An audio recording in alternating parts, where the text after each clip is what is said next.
It's time for a little comedy, a little content, and a lot of conversation. It's the Geno Jones Show, exclusively right here on YouTube. Now here's your host, Geno Jones.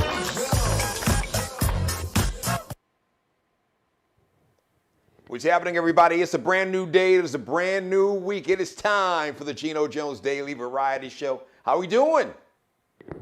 You know what I'm going to say? Pop, pop. It's showtime. How are we? Yes, that's me. So Monday through Friday, every Monday, every weekday. That's weekday because Saturday and Sunday is the weekend. 6:30 p.m. Eastern time. You know, right around 6:30. Some days may be a minute or two later, but it's around 6:30. Just say 6:30. How about that? Live right here on my YouTube channel. So my guest today, he is a repeat guest. He was Sports Center anchor, the face on ESPN for many years, play-by-play announcer, ESPN, Fox Sports 1, BET, and I know I'm leaving so many out. He is a sports icon in that industry, in the business, and full disclosure, a near and dear friend, and we went to college together, Eric Clemons. So this is the post-Superbowl 55 edition of the Geno Jones Daily Variety Show. So, all right, so let me get right into it. First of all, shout out to National Youth Poet Laureate Amanda Gorman. Now, if that name doesn't ring a bell, Amanda Gorman is the beautiful young black woman. She's a young woman. You know, when you, look, I got daughters. I got one daughter older than her, and Allie is, 19. So, you know, she's still a young lady, it's a baby. So anyway, she is such a talented young lady. As a matter of fact, she is, like I said, the National Youth Poet Laureate. And so she recited a poem right before the game yesterday, the Super Bowl. It's called a Chorus of the Captains. They had captains for the game, honorary captains, people who just done some great work in their community. And one woman was a nurse fighting COVID, and there was actually two African-American men who had just done some great work in their community. So shout out to Amanda Gorman. Shout out to her, H.E.R. R&B artist, talented this young sister, Gabby Wilson is her real name, by the way, just in case you want to play a little trivia. So her, man, she gave a soulful, Prince-inspired lead guitar version of America the Beautiful. If you didn't see it, you got to check it out. Check out Amanda Gorman's poem. Check out hers rendition of America the Beautiful, because she can play virtually any instrument, but she reminds me a lot of, when you watch her play, Prince obviously was one of her influences, but when you watch her play, she looks just like Prince playing that lead guitar, and the girl can twang that thing. I mean, she is killing that guitar. And just a beautiful voice, such a talent. This sister, I do a radio show in the day, and I've been playing her music for a while. Looking forward to getting her on the show as a guest. As a matter of fact, I'm you know what? I'm glad I reminded myself. And one more thing, speaking of just talented young R&B singers, shout out to Jasmine Sullivan. She's got a new album out called, all right, get ready for this. The album is titled Hotels, but it's spelled H-E-A-U-X, Hotels. All right, then that's all I'm gonna say on that. She's got a brand new single that's fire too. As a matter of fact, we're working on getting her on the show as a guest to talk about her new music. So what she did, Jasmine Sullivan, she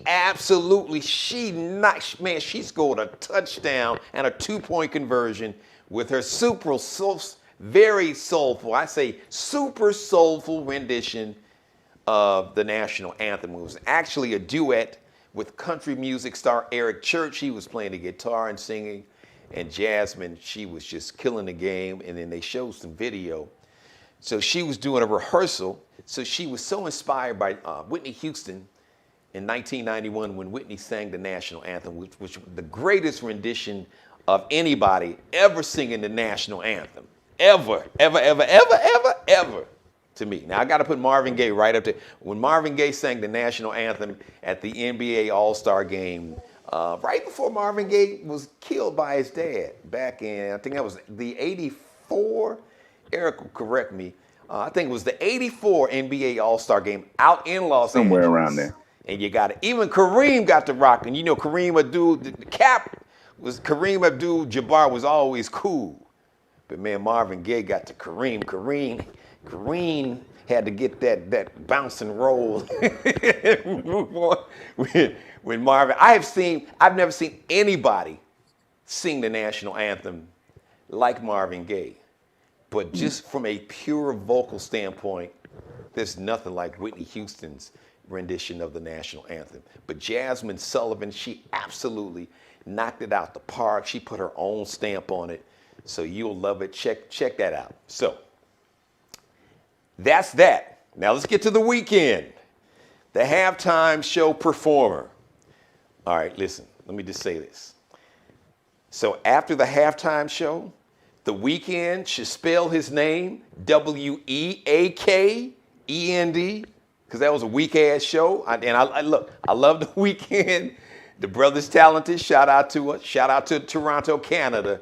But dude, come on. You coming behind people like Diana Ross. And he said he was inspired by Diana Ross. Well, I don't know how. Diana's like, I inspired you to do that? Really? That was my inspiration? You have folks like Michael Jackson and Prince in the rain in Miami. He was in South Florida. That game was in Orlando. But Prince was down in Miami, literally playing the lead guitar in a driving rainstorm. Looked like it was a hurricane. And he killed it. Beyonce, Bruno Mars. So when you're going to do the Super Bowl halftime show, you really got to bring it. So The Weeknd, Weekend is now officially the weak ass, the weak ass end. I'm sorry, Weeknd, bro. I call him like I said. Hey, just jokes, but it's some truth to that. All right, now listen. So let me talk about the hypocrisy. I gotta keep it. Listen, I gotta call as I see them. I gotta call the balls and strikes, as they say.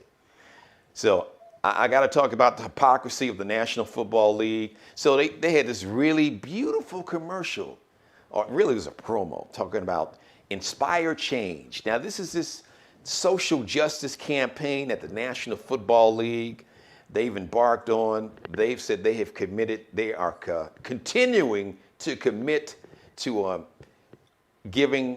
spending $250 million to promote diversity.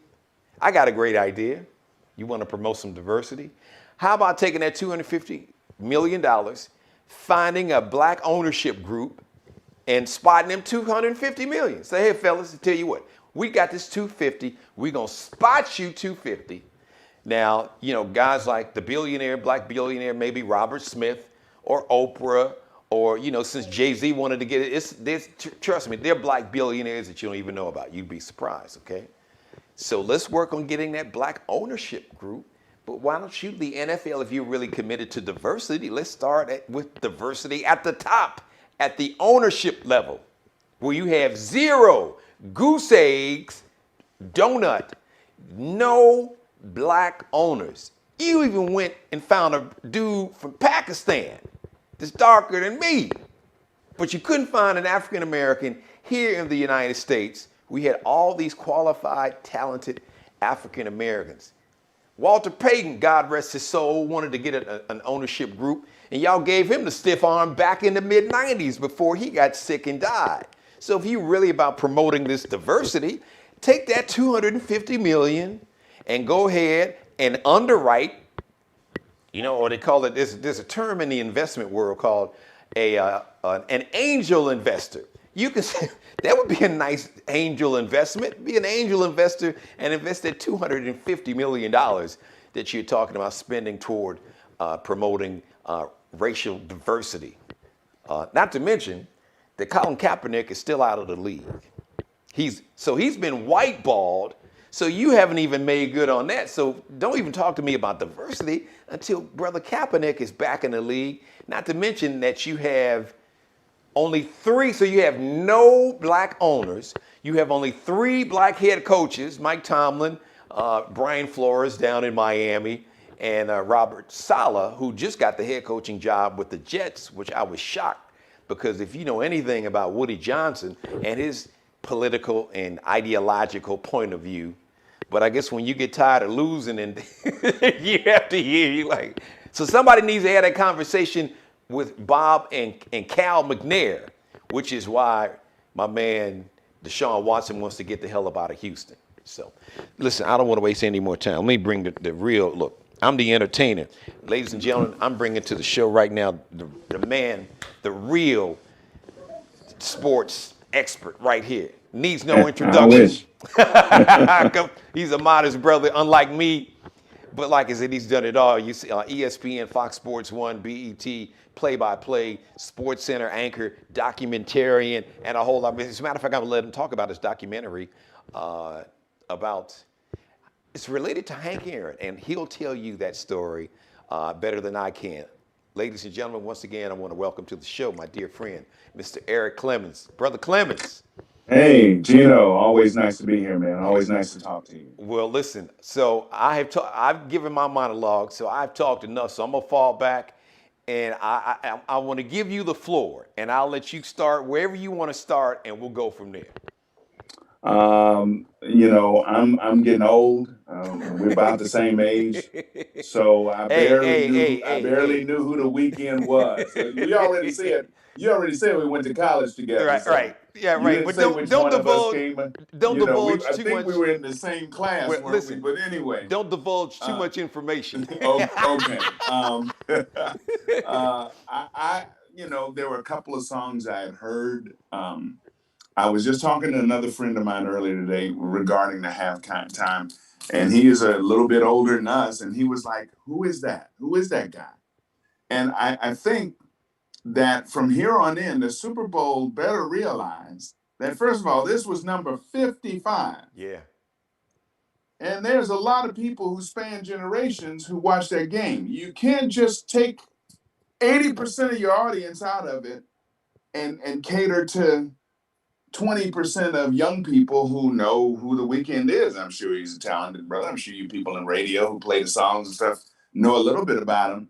But most of my family was like, Now my daughter and her husband, they were excited. But I think they got to figure out some kind of way to do the multi-generational thing, like, J-Lo and Ciara, or, Stevie Wonder and somebody, older and younger, to make sure they appeal.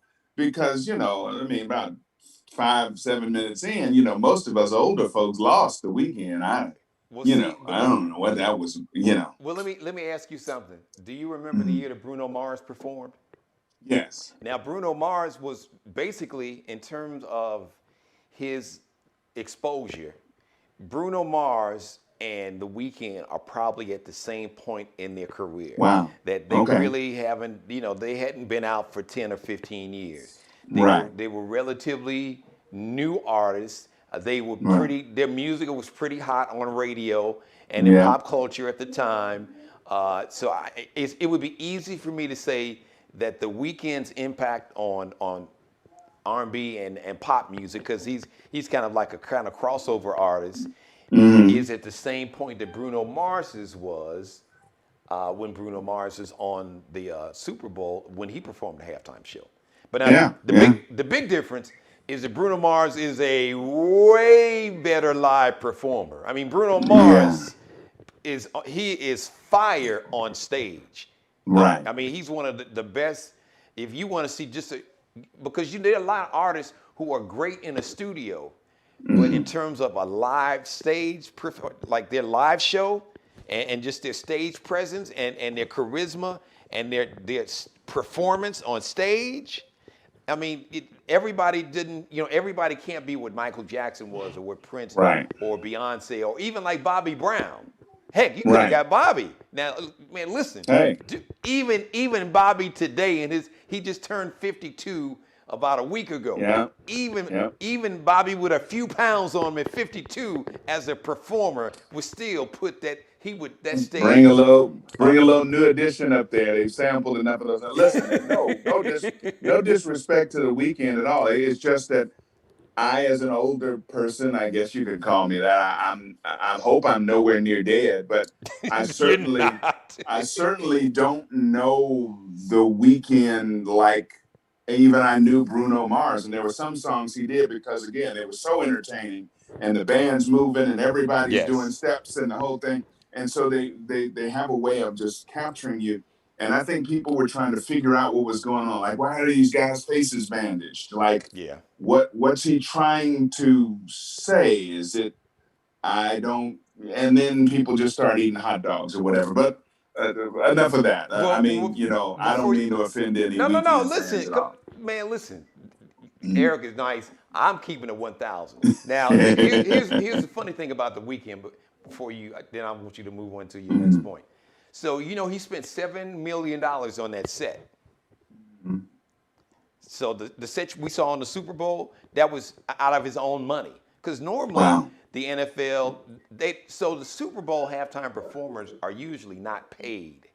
Okay. But what happens is Pepsi, because Pepsi's the main sponsor, usually at least Pepsi or maybe Pepsi, depending on the deal you work out, Pepsi and the NFL will pick up the production costs for just your set. When you go to a concert and you see all the lighting and everything, all the effects, that's the production. That's a lot of money, production cost. So The Weeknd spent $7 million of his own money for that set and the whole production, everything that went into that. And I'm saying for $7 million, listen, Weeknd, dude, you should have paid us $7 million to watch that weak-ass show. Yeah, a lot of people weren't feeling it, but my son-in-law was really pleased with it. I don't know. I mean, I couldn't judge. I mean, based on whether I was enthralled or not with the performance, I would say definitely not. I wasn't booing him, but I just couldn't figure out what it all meant, what he was trying to tie together or whatever. I like shows with a lot of energy and maybe people having a surprise guest or two come join them and sing a song or something. I mean, heck, I saw in the pregame show Miley Cyrus was singing with what's the old guy from the rock band? Geez, I can't think of his name. Is it Billy Idol? One of them. But they were doing some stuff together and they were dynamite. Yeah. I mean, here's this young 23-year-old. I heard about it, but I missed it. With this old rocker, and they're down there like you think they were father-daughter or something. The way they were rocking it out together, and it was very entertaining. And she knows how to wiggle her hips and stick her tongue out and do what rockers do, I guess. But again, Weeknd, wasn't horrible in terms of perform, but the whole thing when you put it all together, you're sitting like he's like a crooner. He's nowhere near Maxwell. He's kind of like a maybe under 30 version, a pop version of Maxwell, because he's a crooner. But even Maxwell's like stage show, because some dudes are laid back. Everybody doesn't have the energy. Like you mentioned Bruno Mars. Bruno Mars has a lot of energy. The band, the whole show, the set is, the musicianship, the whole showmanship. I mean, the chemistry between the band and Bruno is just, it's a lot of energy. And that's and that's just not the Weeknd's thing. So Weeknd, we ain't dogging you, bro. We just saying, no, not at all. But he's the one that said, no, I'm not, because people did ask, are you gonna have like a surprise guest? No surprise, just me. So I don't know if that was his ego that thought, because he was so cool and suave and kind of a wannabe bootleg Maxwell looking, so maybe he thought that was supposed, and it maybe, Eric, like you said, maybe our daughter's Allie, 19. I didn't ask Allie. I didn't ask Boogie yet. So maybe, our daughter's because they maybe think he's good looking, so they were cool with it, but it just didn't have that Yeah, energy. I would have to defer to a young person with that because I mean, I really don't. I really don't know. There were a couple songs he did that I had heard little pieces of, but I don't know. Anyway, So much for uh, yeah. Let's get yeah, into the real let's juicy stuff here. I know you got some well, juicy stuff yeah, from yesterday's game. man. First of all, kudos to the Tampa Bay coaching staff, Bruce Arians, Todd Bowles, Byron Leftwich, especially those two devising a great game plan on both sides of the ball. But you win the game in the trenches, and their offensive and defensive lines were dominant all game. Now, beforehand, this is not Chiefs red. I bleed Chicago Bears blue and orange and white or whatever, but I just happen to have on a red sweatshirt today. It's not Chiefs red or Buccaneers red, you know. But man, the way they just physically controlled both sides of the game. Now, before the game, and again, about some things in sports, I'm kind of casual. The NFL, outside of the Bears, I'm kind of a casual watcher, and every now and then I might play some fantasy football or something. So that forces you to keep up with stats of other people that you wouldn't otherwise care about. But I'm saying that, this Kansas City offense, 400 yards a game, points, but I had forgotten that their left tackle, Fisher, was hurt. He blew his Achilles. Yeah. And it caused this whole shuffle. I think one other guy they had Yes, was hurt. they had So it two. caused this whole shuffle. Right. The right tackle went to left tackle, and this person went to guard, and that, Right. and it was a mess. Two starting And linemen. right. And There's a reason that there are starters and backups. Right. Yes. And you saw it Yes. last night. There's a reason that those guys are backups because they aren't as good as the guys that normally play. And Tampa Bay absolutely exploited them. Now, I asked my man Geno in all seriousness, and I'll ask you out there as well. Do you remember one pass Patrick Mahomes attempted where he didn't have to move a little bit or wasn't cognizant of guys bearing down on him?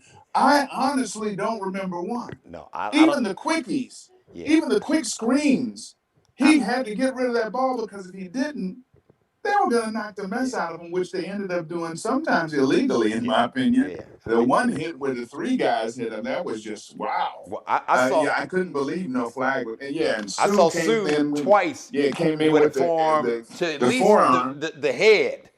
Right. And I'm like, wow, this is your golden boy quarterback, Right. the young superstar of the league, and he couldn't get much love there. Well, Certainly, now second quarter there was some officiating that was, in my view, a little questionable. you went exactly where I was about to go when you were talking about protecting Patrick Mahomes or the lack thereof, because I'm like, I can't imagine if Brady would have been contacted anywhere at the head or neck, because if I'm correct, doesn't the rule state that even if you contact the quarterback anywhere in the head, helmet, face mask, any contact, it can be called. Thanks. Okay, it can be called. They don't have to if it's just a glance or something going. But most of the time it is. Because you just can't tell. Yes. You can't tell how hard the hit is just by it. But if the contact is to the helmet or the head, or if the quarterback's sliding and the guy comes in and launches and hits him, I mean, we've seen more than our share of quarterbacks get really, might as well put on a skirt or whatever, and no offense to women. Women would be offended at some of the calls that some of these quarterbacks have gotten. However, they beat the tar out of a team which, now went from a very good offensive line to an inferior offensive line. Right. And speaking of the offensive line, not to cut you off, because we talked about this earlier. I think this point is important. So people think about the two starters, Eric Fisher and the other lineman, but there's a third lineman who played a very key role last year, who was up in Montreal because he sat out this entire season because he's a doctor. And he was back in April. It's when he really got busy. Mm. in the hospital that he works at in terms of trying to help save people's lives in Canada. So when July came, he made the announcement. He said, listen, there's no way I can play football when I've got all these fellow Canadians who are sick and dying. Yeah. And I just feel that it's, my calling is to try to save as many lives, which I have so much respect for that dude, Eric. Wonderful. Oh God, I Wonderful. can't think of his name right now. He's got a funny So name. so Yeah. that is crucial. Uh, Outside of quarterback, it's probably your most important set of guys um, offensively, Yeah, because if you absolutely. can't block, you can't do anything. You can't run the ball effectively. You can't pass the ball effectively. We talked about Mahomes, and now you're like a kid at feeding time, a baby. They're used to getting the bottle, so they're used to lining up, shotgun, boom, boom, boom, hit the human joystick. Let's move it down the field. Let's get some points on the board. And every time they tried to do that, it was like boom, boom, boom. I'm running backwards. What's going on? As somebody joked, he ran for about 200 yards the wrong way, No. trying to escape all these pass So rushers. wait a minute. It's funny you Mm-hmm. said that because I was prepping for the show. I got some numbers. So apparently, Patrick Mahomes ran nearly 600 yards total yesterday in terms from all the passes and all the pass attempts. Somebody totaled up all the yards. So he ran nearly 600 yards Wow. just running from sideways, Running for running some, yeah. backwards, Unreal. trying not to get killed. So And there are passes that he got away. The one that hit the fella in the face mask in the end zone, two. There were two two. of Remember, there them. was two. Tyreek Yeah, Hill yeah, yeah. and I think And I'm Nicole I'm sitting Hardman there was a like, yeah. how did he even get it off? How was he able to even throw it with that accuracy? Tells you the talent of that kid. Yeah. But Tampa Bay was able to do everything they wanted to. They controlled it enough with the run. Brady off play action, hitting big Gronk and other receivers. He never hit any big long shots. But again, some questionable calls. They led to some helping them with some early touchdowns. But I think it still would have gone Tampa's way because Kansas City just was doing nothing offensively to sustain anything because they just didn't have the line to do it. If I'd known that going in, I really think I'm at least halfway smart enough to say, wow, with a makeshift offensive line against them the way they're playing now, JPP and the other big Shaq guy, Barrett. 50, Shaq 58, Barrett, yeah. Shaq yeah, Barrett, yeah. Shaq and Damakong and all these guys, I'm saying it might be a long day for Kansas City. I still think, maybe they lose 24-21 or something, but, it's just not going to be easy. And it proved to be a blowout and not a very good game at all. So Eric, And can I ask you this though? yeah. Can we talk about the officiating? Can we have a real can we have a real like we're in the barbershop? Can we have a real talk about this officiating? Sure. So I tweeted in real time. I said, so did the NFL, so did the league office decide that they wanted to do everything they could to assist Tom Brady? Or did the officiating crew at the Super Bowl just decide on their own they wanted to help dude out? 8 penalties in the second quarter alone. 8 penalties. Now, all I ask anybody is to go back and look at yesterday's game. Look at the second quarter. Look at the quote unquote the penalties that kept. You had one drive to where there were penalties on third down that kept the drive going twice that they eventually scored on.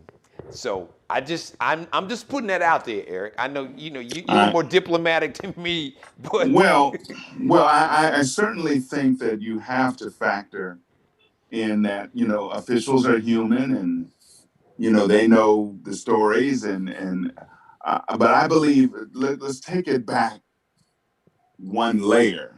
okay. You gotta know as a team, and here's what I mean. When you got a bunch of spoiled guys, I don't mean spoiled necessarily in a bad way. Just because your daughters have their own bedrooms with a computer and a TV set doesn't mean they're not qualified human beings to be decent. But Kansas City's so used to moving the ball up and down the field with no resistance and just scoring all these points and 45-17 and this and coming back from 20 points down and beating you by 20 and all that kind of stuff.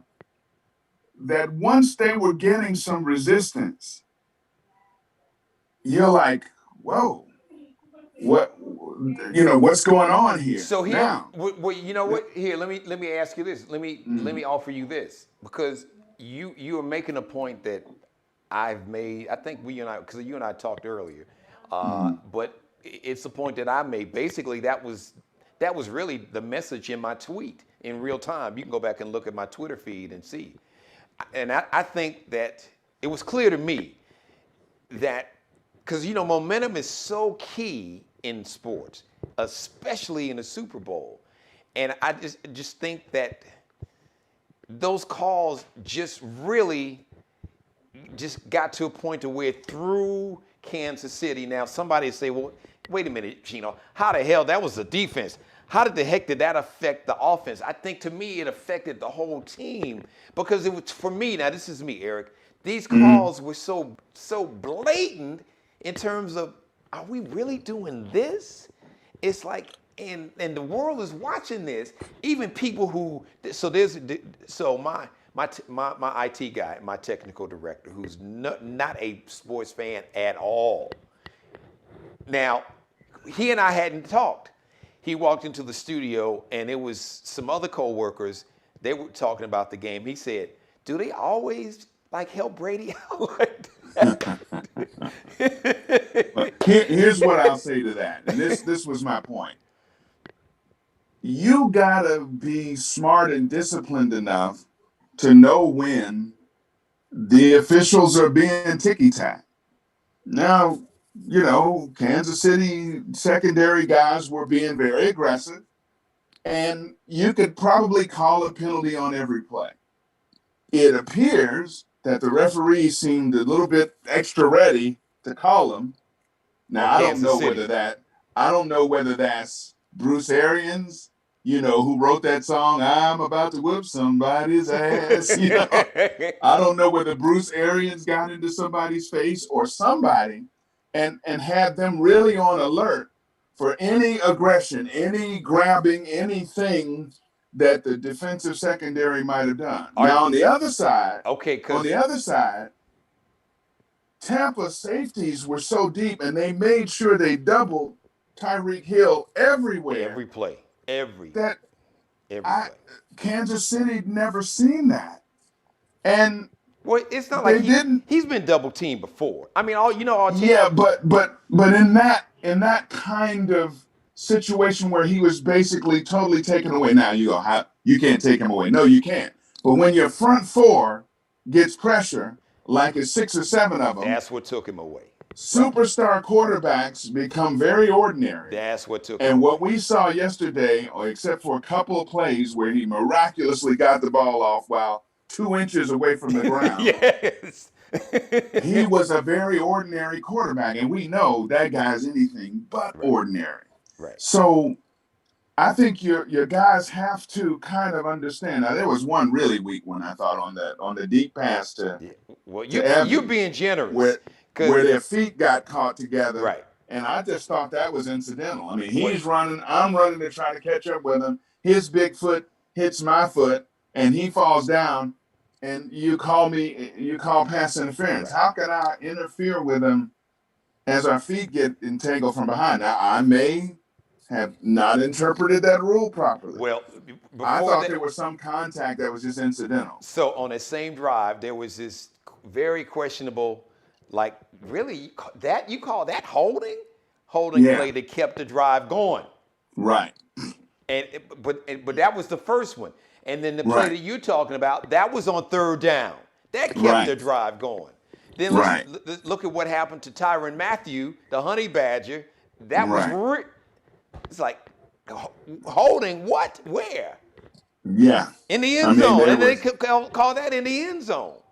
And there, and I'm sitting there going like, wow. I mean, so I mean, we got all kinds of incidents all over the league where guys brush or, make sure they keep up with people or maybe grab a waist a little bit or whatever. And some of that to me, you have to be looking for. So Eric, tell me But, this in that same game though, in the same mm, game, because you mentioned it early. How do you call these beyond ticky tack like phantom holding calls, and mm. not call all the times that Patrick Mahomes was contacted at his head? All the times I saw blows to Patrick Mahomes' head that was not called one time. Yeah. How do I mean, the same officiating crew? How do they the not, you the got three when the three converged on him, I thought that Sue came in with a little extra English, as the old ref yes used to say. He's to the giving them the head business to with the the elbow to head. the head. How does That's that a not call? 15-yard penalty. I saw two or You three know, of those from Sue. yeah. And The same again, officiating crew. How do you I explain can't that? speak for them.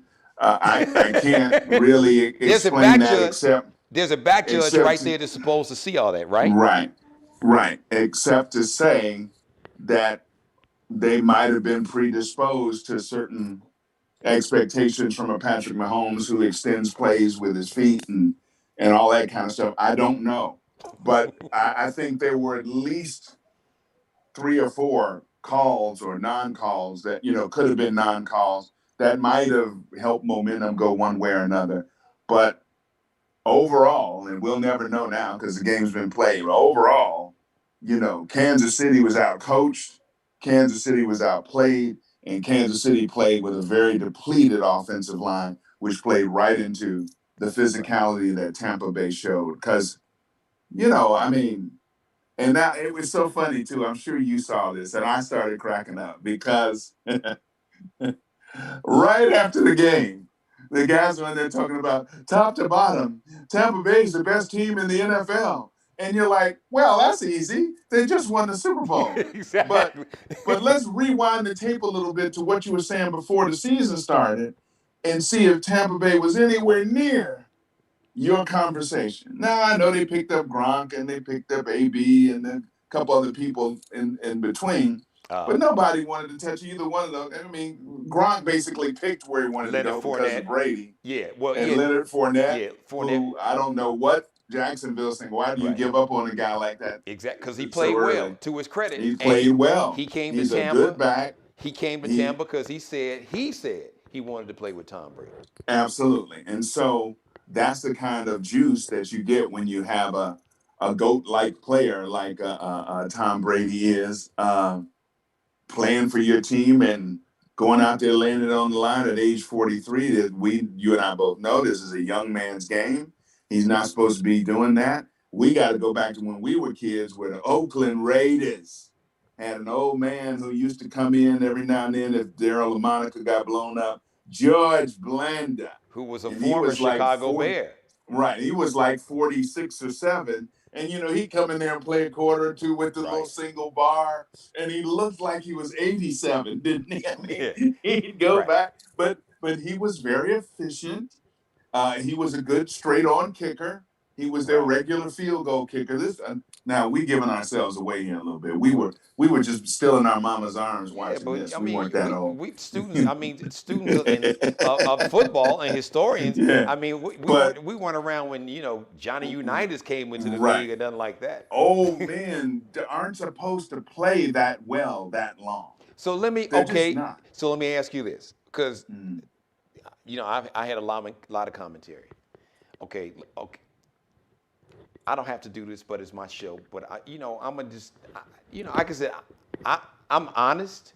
If nothing else, I'm honest. You may not disagree. You may disagree with what I say, but I'm gonna be honest about it. So, okay, listen. Tom Brady's very accomplished in terms of the most accomplished in terms of what he has accomplished. He's won 7 Super Bowls, so nobody can take that away from him. But I ask you, Eric, I can name at least right now on my hand, including the quarterback that was on the other side of the field. If Tampa Bay's defense played the way they played and the officiating was the same way it was in the second quarter especially, I can easily name Okay, I'll let you because you're my guest. Are there any other quarterbacks today that could have started for Tampa yesterday and did as good, if not better, than what Tom Brady did yesterday? Probably 75% of them. And that's no disrespect to Tom Brady. They were able to run the ball so well. He didn't have to fit some throws into tight windows or under heavy duress. They protected him well. He's just running the play. Usually his read was the first one. So he's dumping it off to Gronk crossing the field, and he's got a wide open 10-yard touchdown catch. He throws it in the end zone. Gronk breaks off wide open again. And then he dumps one to Fournette, and he runs in for a touchdown, or no, maybe it was a different way. But No, anyway, AB. AB, It was AB. Now that was a good throw. Yeah. AB It was was a a good tough throw. Yeah, that was a good that throw. not everybody could make. But It was we one of know those. we know that an Aaron Rodgers or Deshaun or Patrick Mahomes. Patrick Mahomes. If you got the time to stand there, yeah. Because the great Tom Brady, as the game wore on, just became a game manager. He could have been Trent Dilfer. I mean, really, No, Trent Dilfer won a Super Bowl. Real talk. Because he had a great defense, and he only needed to, okay, we got to call. I mean, it was brilliant.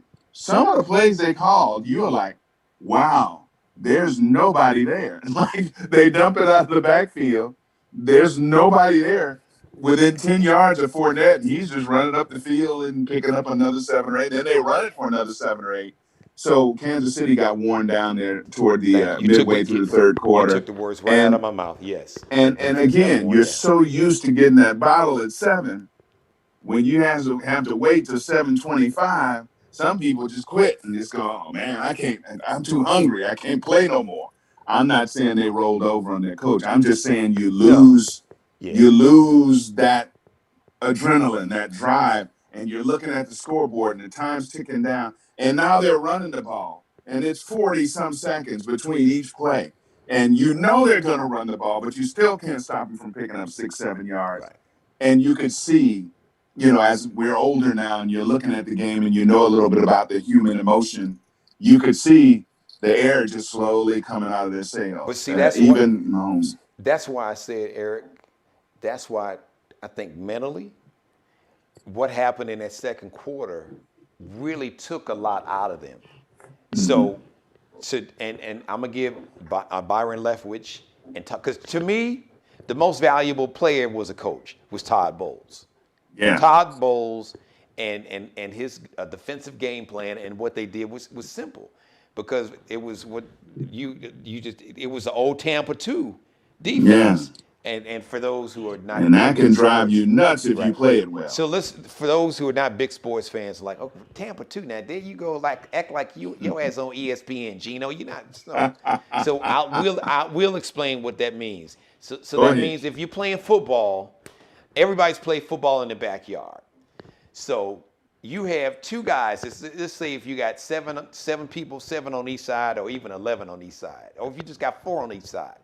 You will have 2 people designated to stand way back just in case somebody on the other team is really fast and can outrun everybody. You have 2 guys standing way back near the goal line to protect that goal line from scoring.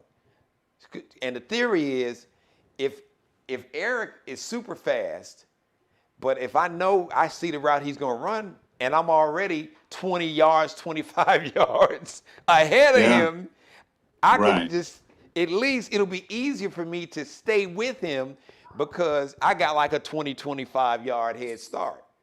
So there's a reason it lasted longer than the 46. It's because when it's played properly, it drives teams like Kansas City nuts, because the joystick is used to running 10 yards behind people. Now, wait, there's a white shirt. What's that white shirt doing out there? Well, he was 25 yards off the line of scrimmage before the play even started. And now there are ways to beat that defense, of course. And so Kansas City had the speed to run what they call vertical routes, or the layman's term is go deep.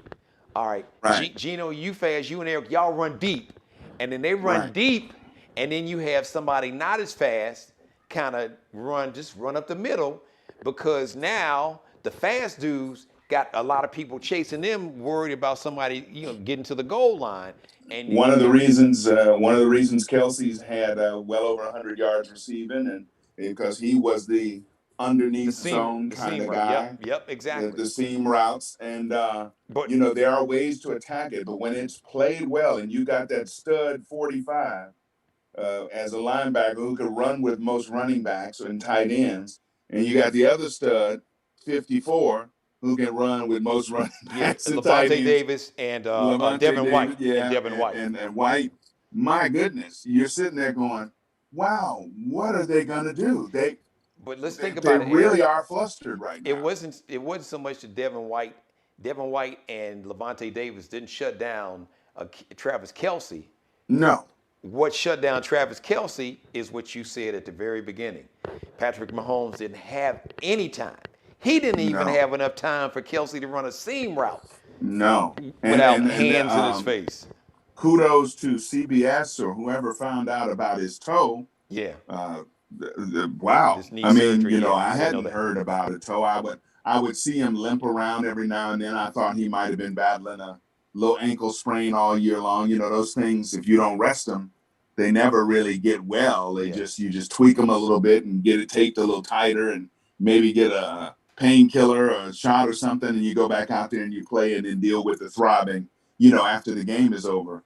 This is not something I've personally experienced and don't want to, but this is the life of an NFL player, and they play with hurts and stuff all the time. And But if think, he's got a toe, yeah. and he's cutting on a dime and trying to escape a rush, that is the absolute worst scenario he could have been placed into. So think about it, everybody that's watching. Here, we're gonna make this simple for you to understand. You go to the gym, right? Or you get your cardio in, you walk around the block, maybe with your dog, or you jog around or whatever, you go get on that treadmill. Just imagine if you had maybe a broken toe. Just imagine if you had like a thumbtack or a nail stuck in your toe. If you've ever tried to run with a toe that was damaged or in pain, you can't. No. Without the toe, you can't do anything with your feet. That's really, you can get away with other toes being broken and hurt, but that toe, man, if that toe is messed up, it's a wrap. They're talking about surgical repair. Yeah, after, it's, that was pretty significant. I mean, because of the very reasons you thought of. So things just didn't work out on any front. I can't think of anything other than the field goal kicker that was decent for Kansas City. I mean, they didn't get a big play on special teams. They didn't get a big play on offense. They didn't get a big play on defense, even though well, a they couple did. of opportunities, they got the goal line stop. Honey and Badger they got the the interception pick. on the right. But thanks they to the got officials, the interception on the deflection, which was wiped out by the phantom holding call. So once again, yeah, shout out to the officials.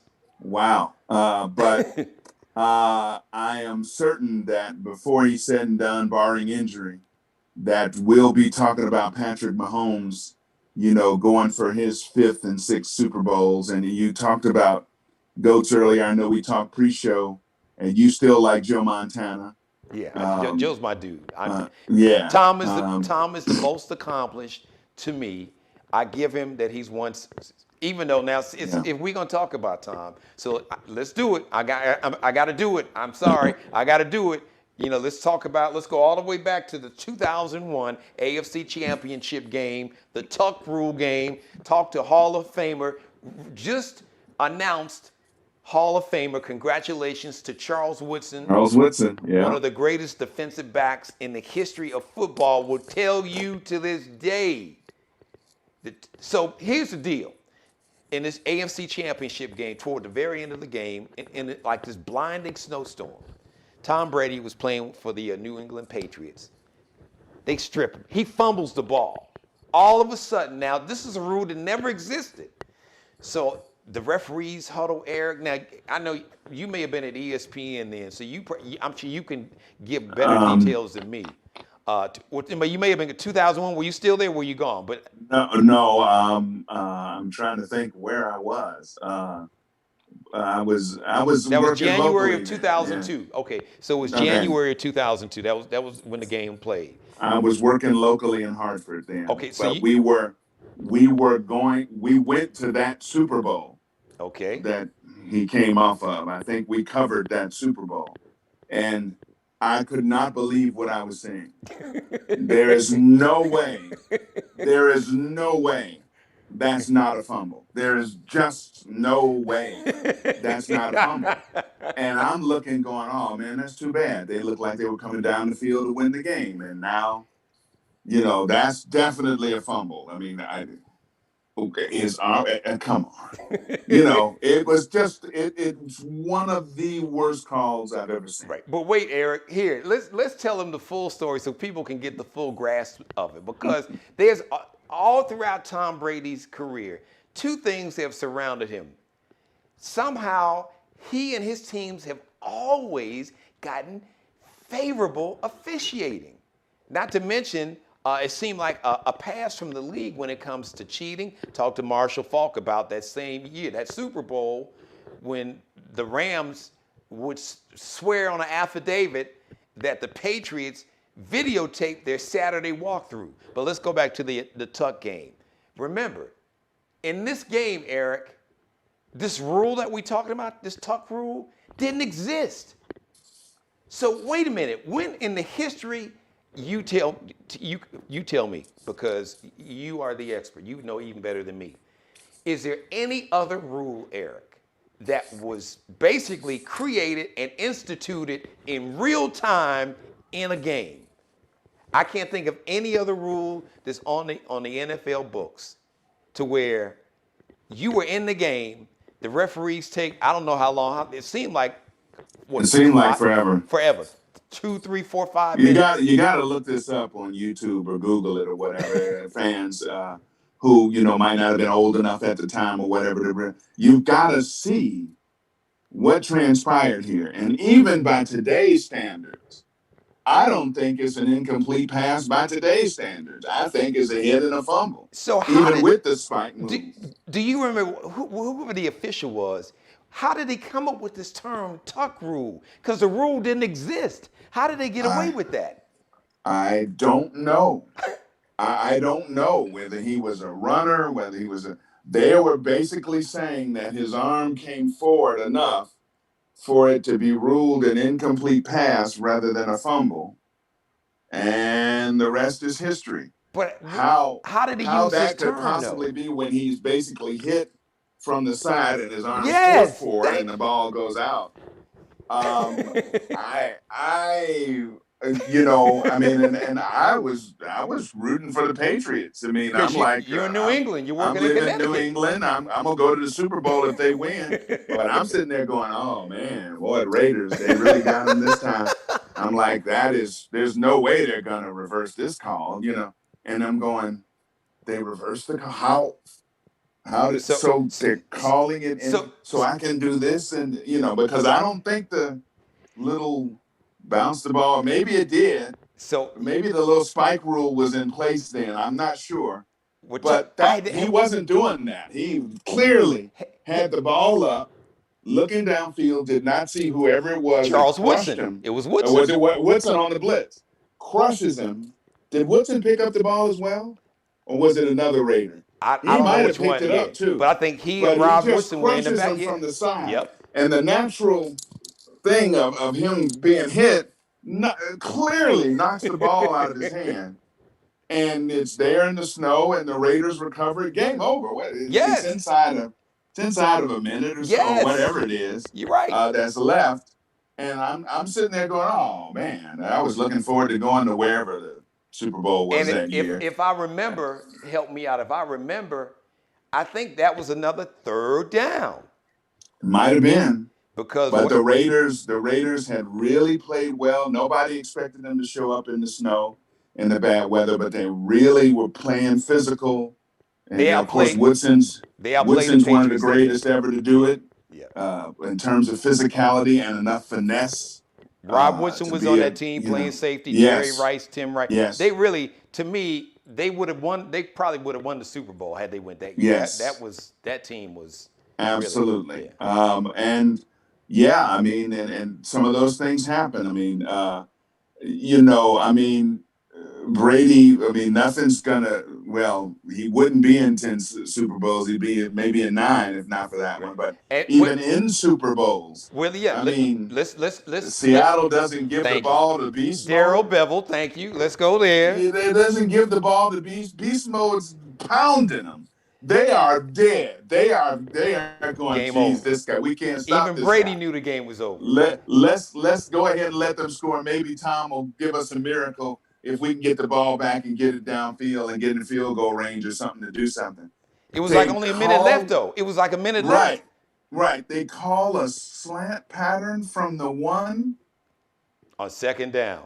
Oh On my second God. down. On second down. Everybody's going. On I second mean, down. everybody's going like, whoa. On second down. Now, They're going to give it to Beast Mode. And even if he gets stopped, they're going to call a timeout or whatever. It's only third down. They're going to give it to him. They're going to pound this right in. Because if I remember right, they pounded the ball with him right down the field. He went like from the Swiss 6, cheese. right. He got to, I think, like the 2 or 1 yard line.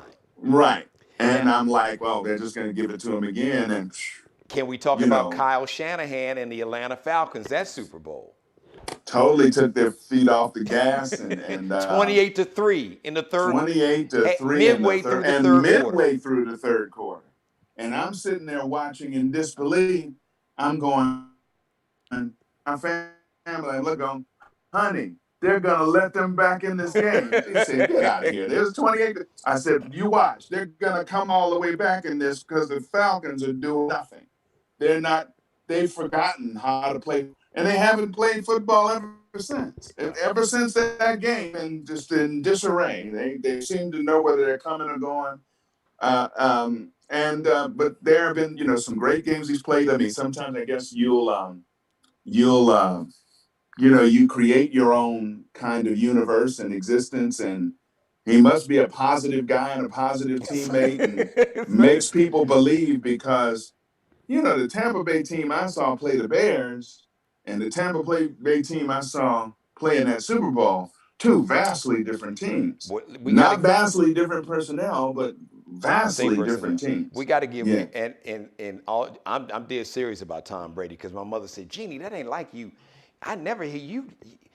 For you not to like somebody, something really must be going on outside of the fact that he's Trump's boy with the MAGA hat in the locker room. I mean, in his locker. That's a whole different conversation. I'm not even going to go down that rabbit hole. I could go down that rabbit hole. And Kraft is cool with Trump. So that's a whole nother thing that just added to the layer. But it's just always been the officiating. It's always 2 years ago. No, 3 years ago, when Mahomes and Brady faced in the AFC Championship game. Brady throws the interception on third down. D Ford was not offside. They called an offside. I'm like, oh, what? Offside, third down, end of the game, less than 2 minutes. Brady throws the interception, game over. Patrick Mahomes goes to the Super Bowl as a rookie. No, D Ford, all sides, I think with 95, Kansas City. Oh, really? Is that what we're doing?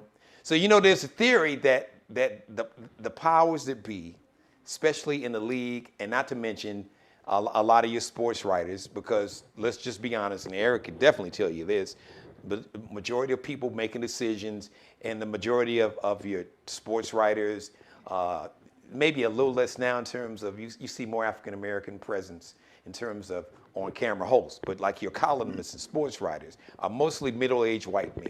So Tom Brady is like Elvis to them. He's like a middle-aged white dude, and they live vicariously through him. So people believe that there are unspoken forces that will do anything they Hey, he seems to have caught a lot of breaks Right. and some very big moments. Now Eric won't go down Of that course, rabbit hole because he's a professional. uh, I'm an uh, entertainer. hey, but of course, he's made a lot of great plays and He done has. stuff as He he well. he has. Um, I always like, and it's not because I want to be a diplomat or anything. It's just really hard to talk about people being the greatest to ever do something like from different eras and different stuff. Yeah. Obviously, Joe Montana ushered in a whole new way of offensive football. He and Walsh, really perfecting the West Coast and using the 4-yard pass as a long handoff and Mm-hmm. all these innovative things that he was able to orchestrate and do. And the system was so good that even Steve Young did it after he left, Right. um, which kind of helped and hurt Joe Montana because they figured Steve Young did it, then it's the system. It Right. wasn't Joe, Well, you talk. and that was totally not true. Well, Joe was just Joe, but it I'm was glad just you mentioned Joe yeah. because and I think that Bill Walsh is a better coach than Bill Belichick. That's just my Mm-hmm. take. But Mm-hmm. Walsh had a thing of running dudes out of town before, he was kind of like Belichick. I'd rather let him go a year too early than a year too late. But Montana still had juice. Yeah. He took Played Kansas well at City Kansas City for a minute. his first year. They went to the AFC Yeah. Championship game on a Yep. team that wasn't even as talented as the 49ers. So Absolutely. I would ask you if Bill Walsh didn't run him out of town and if he'd have stuck around, because Walsh left right after that, retired right after that, Mm-hmm. remember, and George Seifert Yeah. became the coach. How many more Right. so Steve Young won Could have one. won. So we know Right. he would have won the year before that when they lost to the Cowboys in the NFC Championship game with Montana. Would they lose that Yeah. game? So, Mm. Yeah. and let's talk about the style of play. Or I ask you this: with today's rules, where you can't touch the quarterback, like you said, unless you're Patrick Mahomes or Deshaun Watson, Mm-hmm. or Cam, you can beat the hell out of them. It's like the black Mm-hmm. quarterbacks you can beat the hell out of, but Tom Brady and Drew Brees you couldn't touch.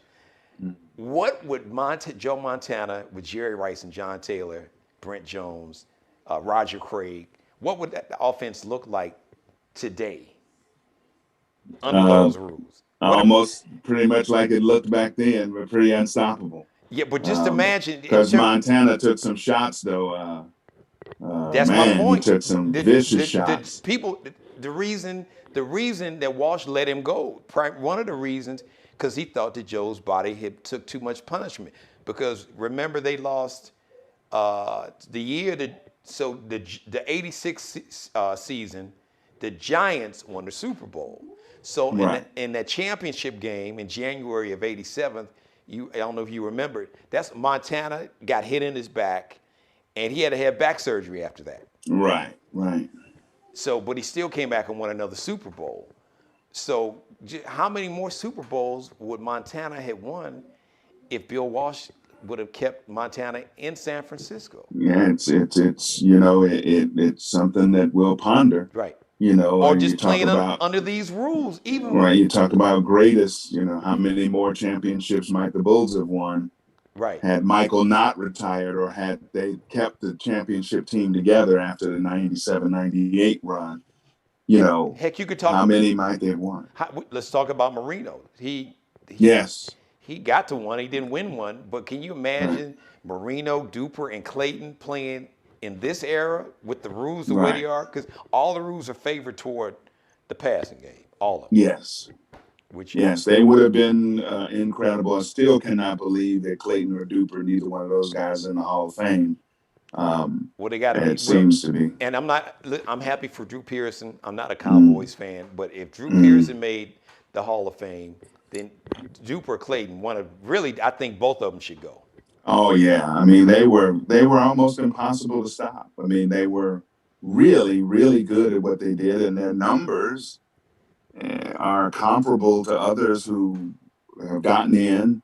The thing was just changing over to being more of a passing offense, but the quarterback was responsible for that. Marino with their quick release, and they started building things around the passing game a bit. Um, but my God, they're not in yet. And So you sit there and let's tell them how good that offense was. As far as I'm you concerned, yeah, I'm biased. The greatest single season defense in the history of football on the planet was the '85 Chicago Bears defense. yeah, They only lost one game all year. right. One team hmm was able to actually light up that defense. Eric, tell them who it was. It was a Dan Marino's Miami Dolphins, And and who? they got some breaks. I remember Dan Hampton coming in. He's in Dan Marino's face, and Marino throws, and the ball goes off of Hampton's helmet 30 yards downfield to a waiting receiver.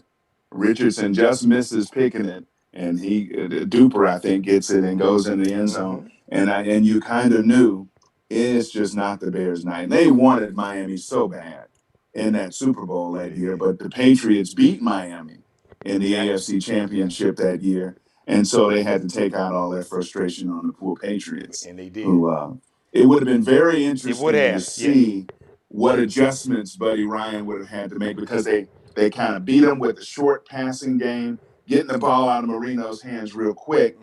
And I wonder what adjustments might have happened to the 46 to try to take that quick pass away from him. The Bears, they didn't have the greatest cornerbacks in the world, on Well, something. Richardson was pretty good. Richardson was because okay. He was, and they had Leslie Frazier that year, but because he got hurt. I'm sorry, Leslie Frazier was really the Pro Bowler. So Right, Richardson but was Richardson was okay. and Leslie then they Frazier had was some the best people, corner. Yeah, they had some people back there that weren't exactly speed merchants running with Fensick and speedsters Plank. like. Oh yeah, no. Yeah, That's why they was. It was like a track meet, dude. They was running right by Fensick. And I think Duerson was in there a little bit, and then I think Fensick was in there. I don't know if Plank was still. Was he there on 86? I'm 85, 85. 86. Yeah, he was there. Yeah, Duerson came right after that. Yeah, but it would have been very interesting to see what adjustments were made by both sides, to see because no offensive line was good enough to handle those different packages the Bears put out. A story, Hall of Famer James Lofton, who was one of my broadcast partners when we did college football stuff together for Fox Sports Net. He says, Eric, he said, we came to Soldier Field to play them once. Dude, he said, it's me, number 80. I'm James Lofton. I line up. There's nobody across from me. Nobody. I'm waving my hand like, just get it up. And there's a 12. Kelly. Okay. Kelly's back there. And maybe it's not Kelly. Maybe it's Ferguson. Maybe it's somebody before Kelly. This is when he was with Buffalo, because he's with Green Bay. I think Green Bay first, he was with right? Green Bay for a few years, and then Oakland later in his career, I think, as well. Yeah. But anyway, he said as soon as the ball was snapped, remember they weren't doing much shotgun back then. No, they weren't. You're right. As soon as the ball was snapped, his quarterback didn't have the time to just flick the ball out to him for an easy touchdown. They left him uncovered intentionally to get the quarterback with that 46. Everybody blitzing, and they knew he wouldn't have a second to get the ball, step back, and flick it out. That's all he had to do. He said, Eric, I've never seen anything like that in my life. Of course, people studied it and learned how to attack it. And so, it only lasted about 4 or 5 years, and you needed some excellent personnel. Yeah. And to talk about deserving Hall of Famers, Mongo McMichael, stats every bit as good as Howie Long, every bit as good as most defensive tackles you put in there. Point. Yeah, that's a good This point. dude was a beast. He wasn't a high first-round draft pick or anything, but he was a player. I think had the Bears had the run they should have had, which should have been at least a good 4-year, at least 3 to 5 year run. Then he would have kept playing, because he had been playing at a high level, but the Bears were good, so nobody really noticed him. But so hopefully one day Mongo will get in there, because he's very deserving, and Fensick deserves some consideration, and thank goodness Jimbo Covert got in there.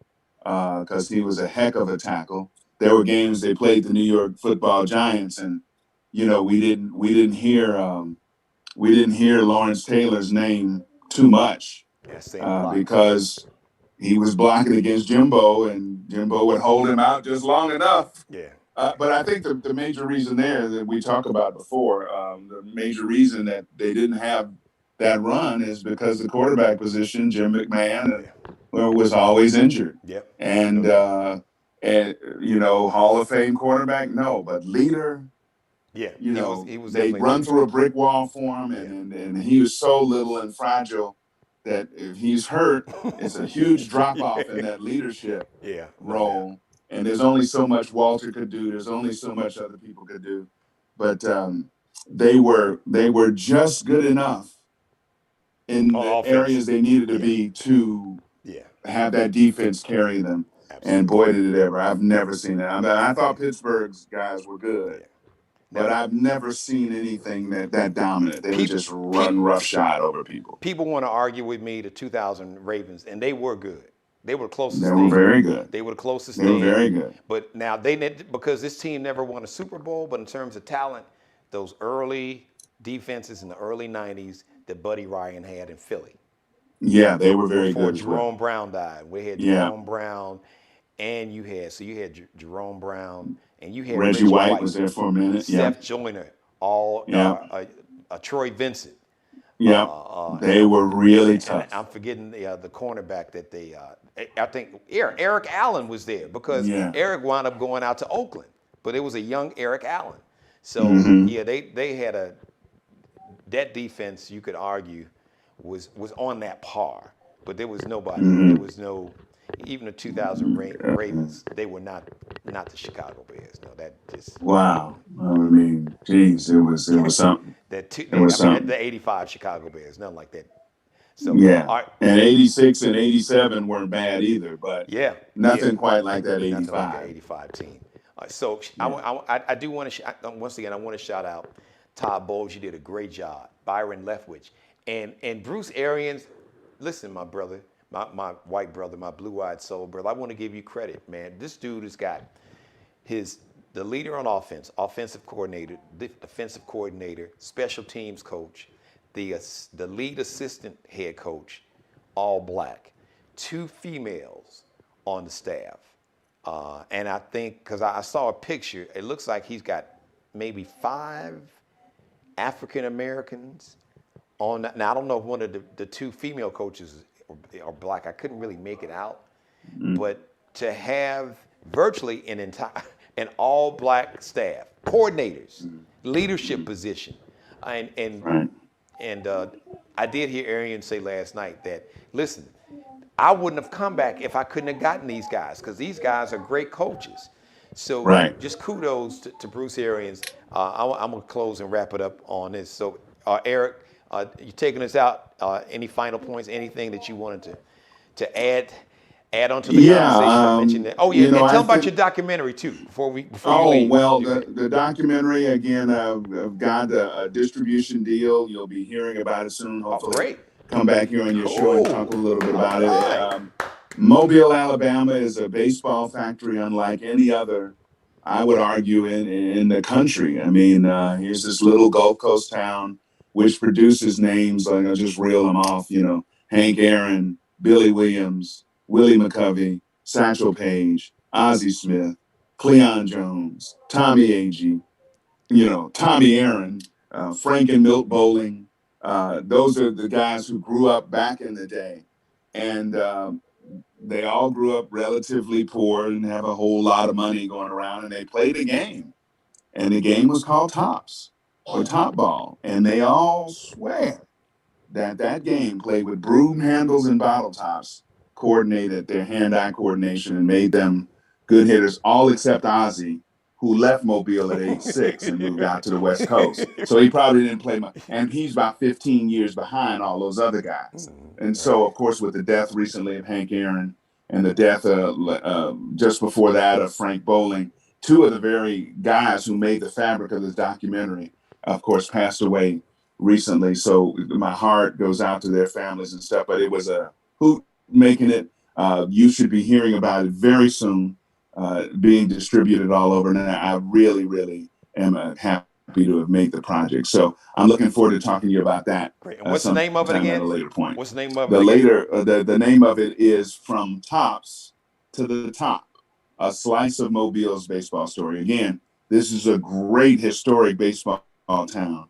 Everybody who was anybody came through there to play at some point or another. But this is just a slice, and that slice happens to be the African American slice that, amidst this discrimination, again, amidst this Jim Crow, amidst all this stuff, they were still able to keep playing and pursue and get to the big leagues, man. And Henry Aaron and Satchel Paige, you know, when he gets to the big leagues, he's 42 years old. They say it.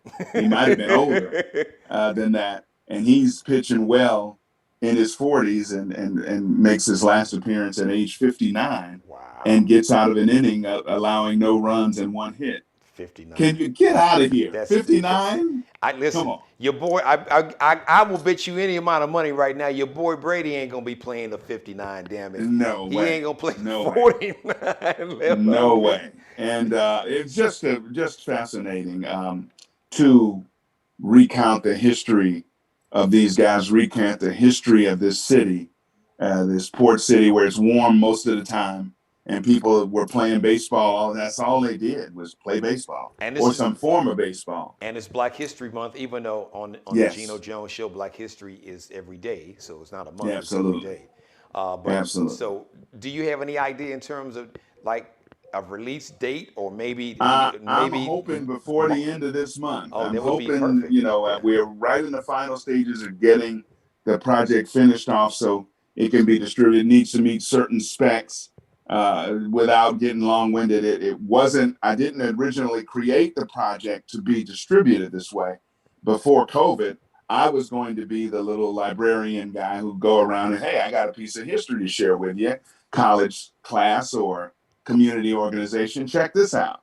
Look at what little Mobile, Alabama has done. And that's where it started, but COVID wiped all that out. And now you go like, well, how's anybody going to see this movie? And so I solicited an independent distributor, and Indie Rights Films took it and said, oh, we'd love to work with you on this thing. Cool. And so there we are. Cool. All right, so we'll be expecting this. We're going to speak it into existence because words are powerful. So we're going to speak this Academy Award just like Kobe got one for a documentary. So you laugh, but I'm serious. I believe words are power, man. Words carry so much power. And They do. You can speak good, you can speak greatness into your life, and you can speak bad into your life. So I am naming and claiming that we are speaking an Academy Award, a Golden Globe, or whatever, NAACP Image Award, whatever else, whatever other award that we can get, you can get. We are speaking that into existence. Eric, thank you, brother. You know, I love doing this. Thank you. Thank your family, your lovely wife, and all your family. I sure will. Yeah, make sure once you get the release date, come back on if you can. Bring a clip with you so we can show a clip of the documentary. Sounds good. We'll make sure we promote it. Thanks again, brother. Enjoy All the right, rest of your Geno. day. All right, man. Take care. That is my dude right there, Eric Clemons. He is just such a good dude on top of his game. Listen, thank you for letting me be a part of your life. As always, God bless each and every one of you. God, most of all, thank you for letting me do the Geno Show. Please like, share, and subscribe to the Geno Jones Daily. I should say, really, the Geno Jones YouTube channel. You can watch it daily. You can go back and binge watch all the previous episodes that I've had with Jimmy Jam and Terry Lewis and Lenny Williams and my man Chris Jasper from the Isley Brothers and my dude. Oh, I had my girl Lettucey last week. You got to go back and watch that episode. Lettucey. The Future Soul, new artist Gene Noble, matching tattoos. Shout out to my man Unc, Larry Dotson, the former lead singer of the Bar-Kays. He got a new single called I'm Good. You can go back and binge watch all those episodes. Dr. Damon Arnold, who is one of the top infectious disease and public health experts in America, talking about why it is so important that Black folks get the COVID-19 vaccine, in spite of what some folks are telling you about. You shouldn't get this vaccine. We're dying at 3 times the rate that white people are dying in America from COVID-19. So we need to be the first ones in line. So he addresses all that. So, Mother, I love you. I hope you enjoyed the show. I hope everybody enjoyed the show. I love all you. I love you. I really do. Everybody for watching. Go back and binge watch if you like to be a sponsor on the Geno Jones Show. I would be honored to have you. If you'd like to advertise on the show, I'd love to have you. If you need the king of all pitchmen, I'm the king of pitchmen for you. You got a product, service, or good you want me to endorse and be a pitchman for your product, holler at me. Geno Jones Show at Gmail. That's how you spell Geno. Geno Jones Show at Gmail. Or leave me a message right here on my YouTube channel. All right, everybody. Until the next time, the next episode, which will be Tuesday. Thanks again. I appreciate you. Thanks for watching. Subscribe and tune in to the next episode of the Geno Jones Show, exclusively right here on YouTube.